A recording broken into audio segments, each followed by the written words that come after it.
1920 അമേരിക്കയിൽ മദ്യനിരോധനം നടപ്പിലാക്കുകയുണ്ടായി. മദ്യത്തിൻ്റെ കെടുതികളിലൂടെ ആ രാഷ്ട്രം കടന്നു പോയപ്പോൾ അവിടുത്തെ ഭരണകൂടം അങ്ങനെ ഒരു തീരുമാനം നടപ്പിലാക്കുകയാണ് ഉണ്ടായത്. എന്നാൽ മദ്യനിരോധനത്തിന് ശേഷം അമേരിക്കയിൽ അനധികൃതമായ മദ്യനിർമ്മാണം വ്യാപകമാകുകയുണ്ടായി. മദ്യമാഫിയകളുടെ വിളയാട്ടം അവിടെ ശക്തിപ്പെട്ടു. അക്രമങ്ങൾ സമൂഹത്തിൽ വർദ്ധിച്ചു എന്ന് മാത്രമല്ല, ആ രാജ്യത്ത് മദ്യനിരോധനം നടപ്പിലാക്കിയ ഭരണാധികാരികൾ തന്നെ പരസ്യമായ മദ്യപിച്ചതിൻ്റെ പേരിൽ പിടികൂടപ്പെട്ടു. ഇത്തരത്തിൽ വളരെ കലുഷിതമായ സാഹചര്യത്തിലൂടെ പരിഷ്കൃത രാജ്യമെന്ന് പറയപ്പെടുന്ന അമേരിക്ക കടന്നുപോയപ്പോൾ 1933 മദ്യനിരോധനം അവിടെ റദ്ദു ചെയ്തു. മദ്യനിരോധനം പിൻവലിക്കാൻ ആ രാജ്യം നിർബന്ധിതരായി. എന്തുകൊണ്ടാണ് അമേരിക്കയ്ക്ക് വിജയകരമായ മദ്യനിരോധനം നടപ്പിലാക്കാൻ സാധിക്കാതെ പോയത് എന്നൊരു ചോദ്യം നമുക്ക് മുന്നിലുണ്ട്. അതിൻ്റെ ഉത്തരം, മദ്യനിരോധനം എന്നുള്ള ഒരു സംഗതി രാജ്യത്തിൻ്റെ സുരക്ഷാ സംവിധാനങ്ങൾ, നിയമപാലന സംവിധാനങ്ങൾ ഉപയോഗിച്ചുകൊണ്ട് നടപ്പിലാക്കാൻ കഴിയുന്ന ഒന്നല്ല എന്നുള്ളതാണ്. മറിച്ച് അത് ഏറ്റവും ഉദാത്തമായ നിലയിൽ, മാതൃകാപരമായ നിലയിൽ മദ്യനിരോധനം നടപ്പിലാക്കി ലോകത്തിന് മാതൃക സൃഷ്ടിച്ചത് വിശുദ്ധ ഇസ്ലാമാണ്. ആ ഇസ്ലാം എങ്ങനെയാണ് മദ്യനിരോധനം നടപ്പിലാക്കിയത്? അത് വിശ്വാസത്തിൻ്റെ കരുത്തിലാണ് മദ്യനിരോധനം നടപ്പിലാക്കിയത്. ആദ്യമായി ഇസ്ലാം വിശ്വാസികൾക്കിടയിൽ അള്ളാഹുവിലും പരലോകത്തിലുമുള്ള വിശ്വാസം അവരിൽ അരക്കിട്ടുറപ്പിക്കുകയാണ് ചെയ്തത്. ഹിജറ 3-ാം വർഷത്തിലാണ് മദ്യനിരോധനം നടപ്പിലാക്കിയത്. അതും ഒറ്റയടിക്ക് മദ്യനിരോധനം നടപ്പിലാക്കുകയല്ല ഉണ്ടായത്, മറിച്ച് 3 ഘട്ടങ്ങളിലാണ് ഇസ്ലാം മദ്യനിരോധനം നടപ്പിലാക്കിയത്. ആദ്യമായി മദ്യപാനം കൊണ്ട് സമൂഹത്തിൽ പലവിധത്തിലുള്ള കാലുഷ്യങ്ങൾ, പ്രയാസങ്ങൾ ഉണ്ടായപ്പോൾ അല്ലാഹു സുബ്ഹാനഹു വ തആല മദ്യത്തെക്കുറിച്ച് ഒരു ഉത്ബോധനം നടത്തി. എന്താണ് പറഞ്ഞത്? ആദ്യമായി മദ്യത്തെക്കുറിച്ച് അല്ലാഹു സുബ്ഹാനഹു വ തആല പറഞ്ഞു, യസ്അലൂനക അനിൽ ഖംറി വൽ മൈസിർ, മദ്യത്തെയും ചൂതാട്ടത്തെയും കുറിച്ച് അവർ താങ്കളോട് ചോദിക്കുന്നു. ഖുൽ ഫീഹിമാ ഇസ്മുൻ കബീർ, അവർക്ക് പറഞ്ഞു കൊടുക്കുക നബിയെ, അവർക്ക് പറഞ്ഞു കൊടുക്കുക, അതിൽ വലിയ ദോഷമുണ്ട്. ഇസ്മുൻ കബീർ, വലിയ ദോഷം ഈ മദ്യപാനത്തിലുണ്ട്. വമനാഫിഉ ലിന്നാസ്, അതിൽ ചെറിയ ഉപകാരങ്ങളുമുണ്ട് ജനങ്ങൾക്ക്, ആളുകൾക്ക്. വഇസ്മുഹുമാ അക്ബറു മിൻ നഫ്ഇഹിമാ, മദ്യപാനം കൊണ്ടുണ്ടാകുന്ന ദോഷം, അതിൻ്റെ കെടുതികൾ മദ്യത്തിലൂടെ ഉണ്ടാകുന്ന ഉപകാരത്തെക്കാൾ വളരെ കൂടുതലാണ്. അപ്പോൾ ബുദ്ധിപരമായി ചിന്തിക്കുന്ന ആളുകൾക്ക് മനസ്സിലായി, ഇതുകൊണ്ടുള്ള ഗുണം ഇത് വളരെ ചെറുതാണ്, ഇതുകൊണ്ടുണ്ടാകുന്ന ദോഷം, ഇതുകൊണ്ടുണ്ടാകുന്ന നാശം, ഇതുകൊണ്ടുണ്ടാകുന്ന കെടുതികൾ വളരെ കൂടുതലാണ്. അതുകൊണ്ട് ഇത് ഉപേക്ഷിക്കാമെന്ന് അധിക ആളുകളും തീരുമാനിച്ചു. എങ്കിലും കുറച്ചാളുകൾ മദ്യപിക്കുന്നവരായുണ്ടായിരുന്നു. അങ്ങനെ മദ്യപിച്ച് നിസ്കരിക്കാൻ വേണ്ടി വന്നപ്പോൾ വിശുദ്ധ ഖുർആൻ നിസ്കാരത്തിൽ ഓതിയപ്പോൾ തെറ്റായി ഓതുകയുണ്ടായി. അങ്ങനെ ഒരു സംഭവം നടന്നു. അങ്ങനെ തെറ്റായി ഓതിയത് ഈ വിഷയം റസൂൽ സല്ലല്ലാഹു അലൈഹി വസല്ലം തങ്ങളുടെ അടുക്കലെത്തി. അപ്പോൾ വിശുദ്ധ ഖുർആൻ 2-ാം ഘട്ടത്തിൽ, നിങ്ങൾ നിസ്കരിക്കാനായി വരുമ്പോൾ മദ്യപിച്ചു കൊണ്ടുവരരുത്, ലഹരി ബാധിതരായി വരരുത് എന്നുള്ള വിശുദ്ധ ഖുർആനിന്റെ ആയത്ത് അവതരിപ്പിക്കുകയുണ്ടായി. യാ അയ്യുഹല്ലദീന ആമനൂ ലാ തഖറബുസ് സ്വലാത വഅൻതും സുകാറാ ഹത്താ തഅലമു മാ തഖൂലൂൻ, വിശ്വാസികളെ, നിങ്ങൾ നിസ്കാരത്തിലേക്ക് വരുമ്പോൾ നിങ്ങൾ ലഹരി ബാധിതരായി വരരുത്. ഹത്താ തഅലമു മാ തഖൂലൂൻ, നിങ്ങൾ എന്താണ് പറയുന്നതെന്ന് നിങ്ങൾ അറിയുന്നത് വരെ. നിങ്ങൾ സ്വബോധത്തോടു കൂടി നിസ്കരിക്കാൻ വരാൻ പാടുള്ളൂ, ലഹരി ബാധിതരായി വരരുത് എന്നുള്ള ഖുർആനിൻ്റെ ആയത്ത് സൂറത്തുൽ ബഖറയിലെ 219 ആയത്ത് അല്ലാഹു സുബ്ഹാനഹു വ തആല അവതരിപ്പിച്ചു. അപ്പോൾ പിന്നെയും നിസ്കരിക്കാൻ വേണ്ടി ആളുകൾ മദ്യപിച്ചു കൊണ്ടുവരുന്ന ഒരു സാഹചര്യം ഇല്ലാതെയായി. കാരണം 5 നേരമാണ് നിസ്കാരം. 5 നേരം നിസ്കരിക്കാൻ വേണ്ടി വരുമ്പോൾ മദ്യപിച്ചുകൊണ്ട് ഒരാൾക്ക് നിസ്കരിക്കാൻ വരാൻ കഴിയാത്ത സാഹചര്യം ഉണ്ടായി. ഈ 5 നേരം നമസ്കാരത്തിനിടയിലുള്ള സമയത്ത് മദ്യപിച്ചാൽ അടുത്ത നിസ്കാരമാകുമ്പോഴേക്കും അതിൻ്റെ ലഹരി മാറുന്ന ഒരു സാഹചര്യം ഇല്ലാതെയായി. അങ്ങനെ രാത്രി മാത്രം മദ്യപിക്കാൻ കഴിയുന്നു എന്നുള്ളൊരു സാഹചര്യം വന്നപ്പോൾ വളരെ വിരളമായ ആളുകൾ മാത്രമേ പിന്നെ മദ്യപിക്കാറുണ്ടായിരുന്നു. അങ്ങനെ അവസാനം അപ്പോഴും ഉമർ റളിയല്ലാഹു അൻഹു ദുആ ചെയ്തുകൊണ്ടിരുന്നു, അല്ലാഹുവേ, മദ്യത്തിൻ്റെ കാര്യത്തിൽ ഞങ്ങൾക്ക് തൃപ്തികരമായ ഒരു തീരുമാനം നീ ഞങ്ങൾക്ക് നൽകണമേ. അങ്ങനെ അവസാനമായിട്ട് സൂറത്തുൽ മാഇദയിലെ 90 മുതൽ 93 ആയത്തുകൾ അല്ലാഹു സുബ്ഹാനഹു വ തആല അവതരിപ്പിച്ചു, സമ്പൂർണ്ണമായ മദ്യനിരോധനം പ്രഖ്യാപിച്ചുകൊണ്ട്.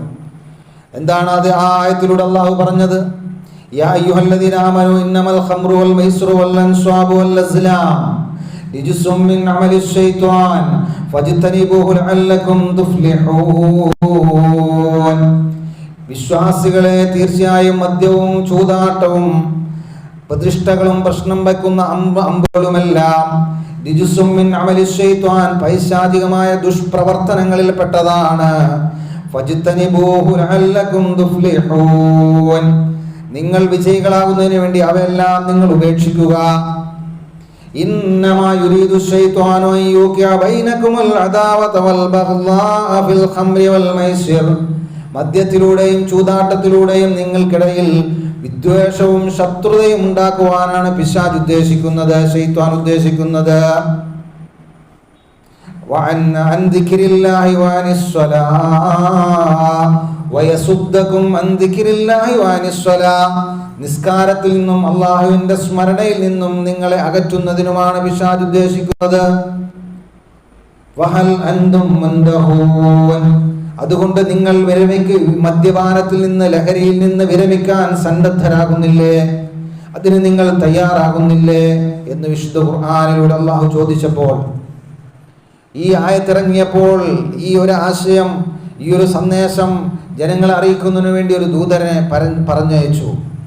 ആ ദൂതൻ ആ നാട്ടിലെമ്പാടും വിളംബരം ചെയ്തു, അല്ലാഹു സുബ്ഹാനഹു വ തആല മദ്യം നിരോധിച്ചിരിക്കുന്നു, സമ്പൂർണ്ണമായ മദ്യനിരോധനം നടപ്പിലാക്കപ്പെട്ടിരിക്കുന്നു. അബൂ തൽഹത്ത് റളിയല്ലാഹു അൻഹുവിന്റെ മദ്യശാലയിൽ മദ്യപിച്ചുകൊണ്ടിരുന്ന ആളുകൾ ഇത് കേട്ടപ്പോൾ, അനസ് റളിയല്ലാഹു അൻഹു ആണ് അന്ന് മദ്യം വിളമ്പിക്കൊടുത്തുകൊണ്ടിരുന്നത്. ഈ ഒരു വിളംബരം കേട്ടപ്പോൾ അവരെല്ലാവരും തങ്ങളുടെ കൈകളിൽ ഉണ്ടായിരുന്ന മദ്യചഷകങ്ങൾ എറിഞ്ഞുടച്ചു. അവർ തങ്ങളുടെ വായിൽ വിരലിട്ടുകൊണ്ട് കുടിച്ച മദ്യം ഛർദ്ദിച്ചു കളഞ്ഞു. മദ്യം സംഭരിച്ചു വച്ചിരുന്ന സംഭരണശാലകൾ തകർത്തു. അങ്ങനെ മദീനയുടെ തെരുവുകളിലൂടെ മദ്യം ചാലിട്ടൊഴുകി എന്ന് ചരിത്രത്തിൽ നമുക്ക് വായിക്കാൻ കഴിയുന്നു. ഇതാണ് ഇസ്ലാം നടപ്പിലാക്കിയ മദ്യവിരുദ്ധ വിപ്ലവത്തിന്റെ ഉജ്ജ്വലമായ മാതൃക. പിന്നീട് ആ സമൂഹം തീർത്തും മദ്യത്തോട് വിട പറഞ്ഞുകൊണ്ട് മദ്യമുക്തമായ ഒരു ജീവിതം നയിക്കുന്ന ഒരു സമൂഹമായി മാറി എന്നുള്ളത് ലോക ചരിത്രത്തിൽ ഇന്ന് വരെ ആർക്കും നടപ്പിലാക്കാൻ കഴിയാത്ത ഉജ്ജ്വലമായ മദ്യ വിമോചനത്തിൻ്റെ മാതൃകയാണിത്.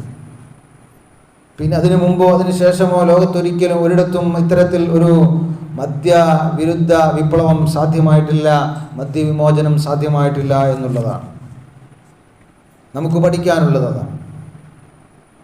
എന്ന് മാത്രമല്ല, ആ റസൂൽ സല്ലല്ലാഹു അലൈഹി വസല്ലമ തങ്ങൾ നടപ്പിലാക്കിയ മദ്യവിമോചനം ആ നാടുകളിൽ, മക്കയിലും മദീനയിലും അതിൻ്റെ പ്രാന്തപ്രദേശങ്ങളിലും അതിൻ്റെ പരിസര നാടുകളിലുമെല്ലാം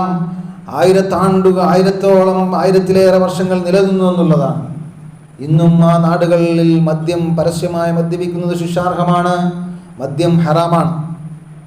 മദ്യപിച്ച് പരസ്യമായി നടന്നാൽ അവർക്ക് കടുത്ത ശിക്ഷ സൗദി അറേബ്യയിലും അതുപോലെ ഇസ്ലാമിക നാടുകളിലും ഉണ്ട്. ഈ രീതിയിൽ ആണ് ഇസ്ലാം മദ്യവിമോചനം എന്നുള്ള ഒരു കാര്യം സാക്ഷാത്കരിച്ചത്. ഇവിടെയാണ് നമ്മൾ മനസ്സിലാക്കേണ്ടത് എങ്ങനെയാണ് ഈ ഒരു വിപ്ലവം സാധ്യമായത്. മദ്യത്തോട് സമ്പൂർണ്ണമായി വിട പറഞ്ഞുകൊണ്ട് ജീവിക്കുന്ന ഒരു സമൂഹമായി മാറാൻ മദ്യാസക്തരായ ഒരു ജനതയെ പ്രാപ്തരാക്കിയത് അവരുടെ അള്ളാഹുവിലുള്ള വിശ്വാസമായിരുന്നു, പരലോകത്തിലുള്ള വിശ്വാസമായിരുന്നു.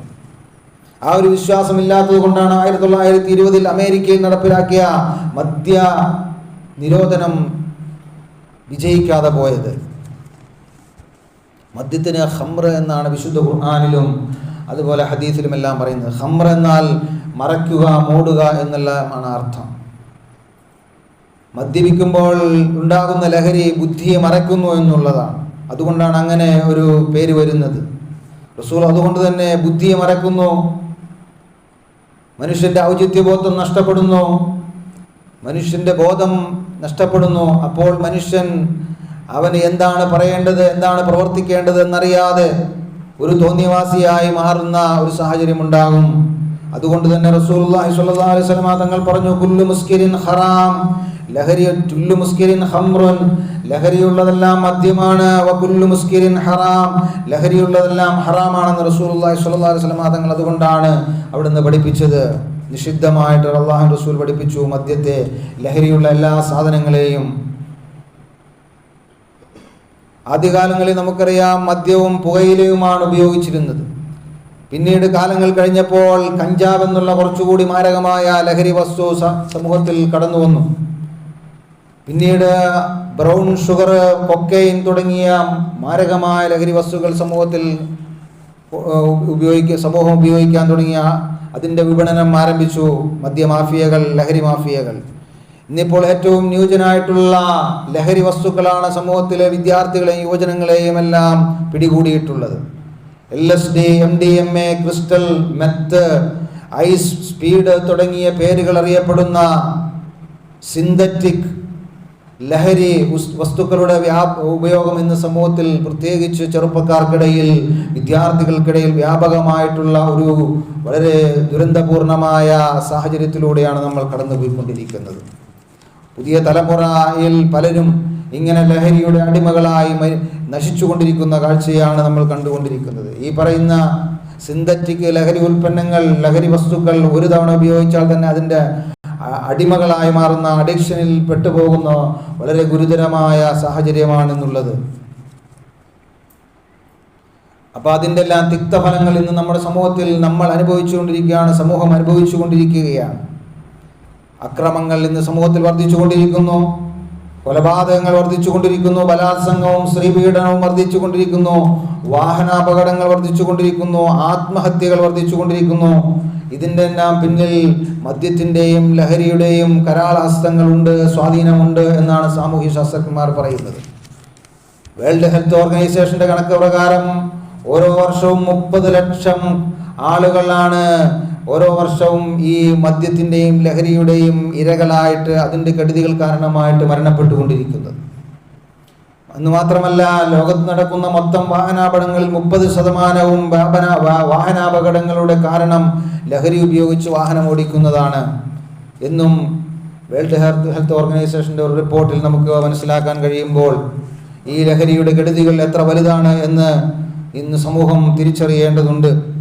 ലഹരി ഒരു സാമൂഹ്യ വിപത്തായി മാറിയിരിക്കുകയാണ്. അതിനെ വേരോടെ പിഴുതെറിയാൻ സാധിച്ചില്ലെങ്കിൽ ഭാവി വലിയ ഇരുട്ട് നിറഞ്ഞതായി തീരുമെന്നുള്ളതാണ് നമ്മൾ മനസ്സിലാക്കേണ്ട ഒരു സംഗതി. റസൂലുള്ളാഹി സ്വല്ലല്ലാഹു അലൈഹി വസല്ലം തങ്ങൾ അതുകൊണ്ട് തന്നെ പറഞ്ഞു, വലാ തസ്റബന്നൽ ഖംർ, തീർച്ചയായും നിങ്ങൾ മദ്യപിക്കരുത്, ഫഇന്നഹാ മിഫ്താഹു കുല്ലി ശർരിൻ, അത് എല്ലാ തിന്മകളുടെയും താക്കോലാണെന്ന് 1400 വർഷങ്ങൾക്ക് മുമ്പ് റസൂലുള്ളാഹി സ്വല്ലല്ലാഹു അലൈഹി വസല്ലം തങ്ങൾ പഠിപ്പിക്കുകയുണ്ടായി. നിരവധിയായ ദുരന്തങ്ങളും കെടുതികളുമാണ് ലഹരി സമ്മാനിക്കുന്നത്, ലഹരി കാരണമായിട്ടുണ്ടായിക്കൊണ്ടിരിക്കുന്നത്. അമൽ ഖംറു ഉമ്മുൽ ഫവായിഷി, മദ്യം, ലഹരി എന്നുള്ളത് ഒരു എല്ലാ മ്ലേച്ഛതകളുടെയും മാതാവാണ്. വഅക്ബറുൽ കബായിരി, വൻ പാപങ്ങളിൽപ്പെട്ട ഒരു കാര്യമാണ് എന്ന് റസൂൽ സല്ലല്ലാഹു അലൈഹി വസല്ലം തങ്ങൾ പഠിപ്പിക്കുകയുണ്ടായി. അപ്പോൾ ഈ ലഹരി ഉപയോഗിക്കുന്ന ആളുകളിൽ നിന്ന് എല്ലാവിധ മ്ലേച്ഛവും മതവുമായ പ്രവർത്തനങ്ങൾ ഉണ്ടാകുമെന്നുള്ളതാണ് റസൂൽ സല്ലല്ലാഹു അലൈഹി വസല്ലം തങ്ങൾ പഠിപ്പിച്ചത്. അതാണ് ഇന്ന് നമ്മൾ സമൂഹത്തിൽ കണ്ടുകൊണ്ടിരിക്കുന്നത്. എല്ലാവിധ തിന്മകളും ഇന്ന് ലഹരിയുടെ അടിമകളായ ആളുകളിൽ നിന്ന് കണ്ടുകൊണ്ടിരിക്കുന്ന ഒരു കാഴ്ചയാണ് നമുക്ക് കാണാൻ കഴിഞ്ഞുകൊണ്ടിരിക്കുന്നത്. റസൂൽ സല്ലല്ലാഹു അലൈഹി വസല്ലം തങ്ങൾ പഠിപ്പിക്കേണ്ട, അതുകൊണ്ട് തന്നെ ഒരു വിശ്വാസിയെ സംബന്ധിച്ചിടത്തോളം ഒരിക്കലും മദ്യത്തോടോ ലഹരിയോടോ അടുക്കാൻ വിശ്വാസിക്ക് സാധ്യമല്ല. കാരണം ഒരു നിസ്കരിക്കുന്ന മനുഷ്യൻ മദ്യപിച്ചു കഴിഞ്ഞാൽ, ലഹരി ഉപയോഗിച്ചു കഴിഞ്ഞാൽ അവൻ്റെ 40 ദിവസത്തെ നിസ്കാരം അള്ളാഹു സ്വീകരിക്കുകയില്ല എന്നുള്ളതാണ്. 40 ദിവസത്തെ നിസ്കാരം പാഴായി പോകുന്നതാണ്. അവൻ ആ നിലയ്ക്ക് ലഹരി ബാധിതനായി മരിച്ചു കഴിഞ്ഞാൽ അവൻ ജാഹിലിയത്തിൻ്റെ മരണമാണ് അവനുണ്ടാകുന്നതെന്ന് റസൂലുള്ളാഹി സ്വല്ലല്ലാഹു അലൈഹി വസല്ലം തങ്ങൾ പഠിപ്പിക്കുകയുണ്ടായി. ഇങ്ങനെയൊക്കെയാണെങ്കിലും ഇന്ന് ലഹരിയുടെ ഉപയോഗം, അതിൻ്റെ വ്യാപനം വർദ്ധിച്ചിരിക്കുന്നു എന്നുള്ളത് വളരെ ദുഃഖകരമായ യാഥാർത്ഥ്യമാണ്. ലഹരി മാഫിയകൾ വിദ്യാലയങ്ങളുടെയും കലാലയങ്ങളുടെയും പരിസരങ്ങളിൽ വലവിരിച്ച് കഴുകക്കണ്ണുകളുമായി വിദ്യാർത്ഥികളെ കാത്തിരിക്കുകയാണ്.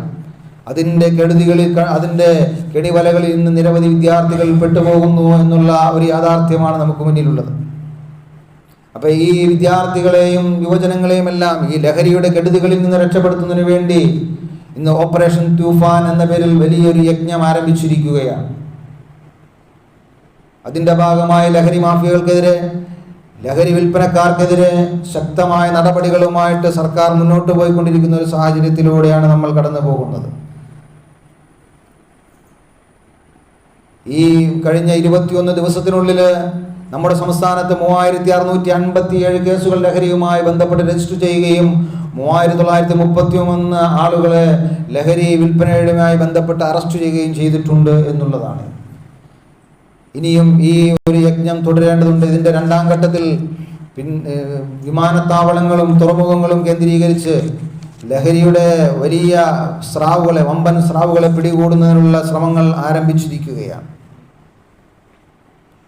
ഇന്നത്തെ ഈ ദിവസത്തിൻ്റെ പ്രത്യേകത, ഇന്ന് മുഹറം 10 എന്നതോടൊപ്പം തന്നെ ഇന്ന് അന്താരാഷ്ട്ര ലഹരി വിരുദ്ധ ദിനമാണ്. 1987 മുതൽ ഐക്യരാഷ്ട്രസഭ ജൂൺ 26 അന്താരാഷ്ട്ര ലഹരി വിരുദ്ധ ദിനമായി ആചരിച്ചു വരികയാണ്. ഇങ്ങനെ ആചരിച്ചു വരുന്നു എന്നതുകൊണ്ട് ലഹരിക്കെതിരെയുള്ള ബോധവൽക്കരണങ്ങൾ ശക്തമായി നടന്നു വരികയാണ്. എങ്കിലും ലഹരിയുടെ ഉപയോഗം, അതിൻ്റെ വ്യാപനം വർദ്ധിച്ചുകൊണ്ടേയിരിക്കുകയാണ് എന്നുള്ളത് ഒരു വസ്തുതയാണ്. അത് തടഞ്ഞു നിർത്താൻ കഴിയുന്നില്ല. എന്തുകൊണ്ടാണത് എന്നുള്ളത് നമ്മൾ മനസ്സിലാക്കേണ്ടതുണ്ട്, നമ്മൾ ചിന്തിക്കേണ്ടതുണ്ട്. റസൂലുള്ളാഹി സ്വല്ലല്ലാഹു അലൈഹി വസല്ലം തങ്ങൾ പറഞ്ഞു, ഇന്ന മിൻ അശ്റാത്തിസ് സാഅ, അന്ത്യനാളിൻ്റെ അടയാളങ്ങളിൽ പെട്ടതാണ് അയ്യുർഫഅൽ ഇൽമ ഉയർത്തപ്പെടുക, വിജ്ഞാനം നീക്കം ചെയ്യപ്പെടുക,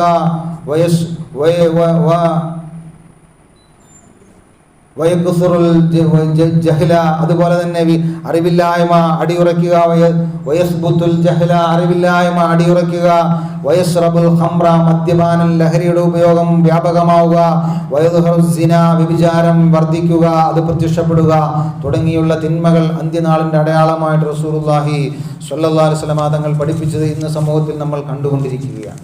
അതിൻ്റെ ഭാഗമായിട്ടാണ് ഈ രീതിയിൽ ലോകമെമ്പാടും ലഹരിയുടെ ഉപയോഗം, മദ്യത്തിൻ്റെ ഉപയോഗം വർദ്ധിച്ചുകൊണ്ടിരിക്കുന്നത്. ഈ ഒരു കലുഷിതമായ പ്രതിസന്ധിയിലൂടെ നമ്മൾ കടന്നു പോകുമ്പോൾ പ്രിയമുള്ള സഹോദരങ്ങളെ, മദ്യത്തിൻ്റെയും ലഹരിയുടെയും കെടുതികളിൽ നിന്ന് നമ്മുടെ സമൂഹത്തെ രക്ഷപ്പെടുത്തുന്നതിന് നമ്മൾ ജാഗ്രതയോടെ മുന്നോട്ട് പോകേണ്ടതുണ്ട്. ശക്തമായ ബോധവൽക്കരണങ്ങൾ അതിനെതിരെ ആവശ്യമാണ്. പ്രത്യേകിച്ച് വിദ്യാർത്ഥികൾക്കിടയിൽ, യുവജനങ്ങൾക്കിടയിൽ മദ്യത്തിൻ്റെയും ലഹരിയുടെയും കെടുതികളെക്കുറിച്ച് ശക്തമായ ബോധവൽക്കരണങ്ങൾ നടത്തേണ്ടതുണ്ട്.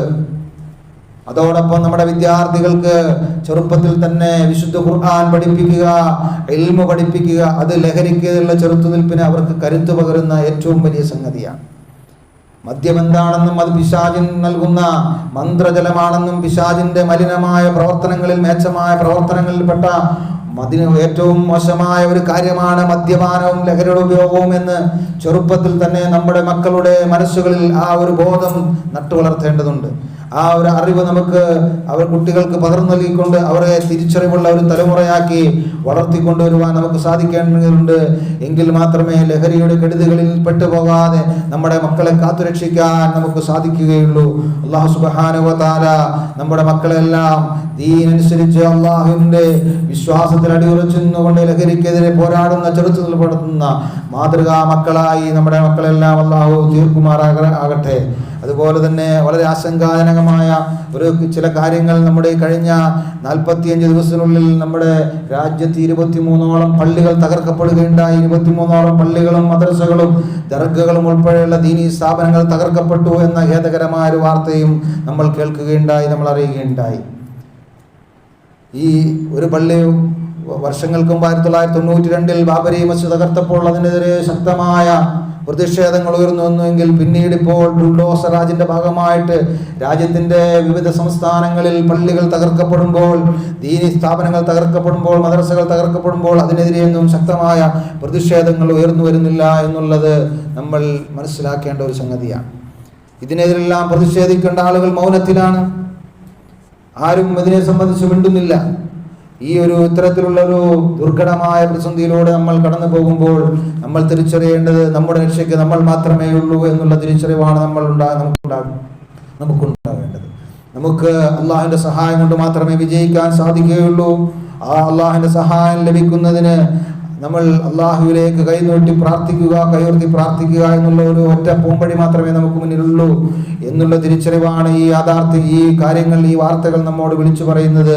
അല്ലാഹു സുബ്ഹാനഹു വ തആല അവന്റെ പ്രത്യേകമായ സഹായം കൊണ്ട് നമുക്ക് നമ്മുടെ പള്ളികൾ, ദീനീ സ്ഥാപനങ്ങൾ, നമ്മുടെ സ്വത്തുക്കളും സമ്പത്തുകളും എല്ലാം സംരക്ഷിക്കുവാനുള്ള മാർഗങ്ങൾ അള്ളാഹു നമുക്ക് തുറന്നു തന്ന് അനുഗ്രഹിക്കുമാറാകട്ടെ.